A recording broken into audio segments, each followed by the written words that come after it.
জাননে ওই বদন ওই পেকতে মজা হে দু পেকতে নিচা হে 3 নম্বৰ পেকটো পালে হৈ যাম মই ৰজা মোৰ শিতানৰে গাৰু হবিনে ঐ ৰুণু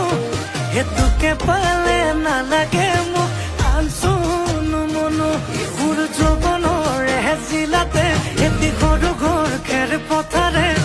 সাজিমে মই তোৰে লগতে ঐ দেহি পাহাৰ বগাই বগাই চেনি মাই কপৌ ফুল নানুংগৈ চেনি মাই খোপাতে দিবলৈ বুলি ঐ দেহি ভৈয়ামতে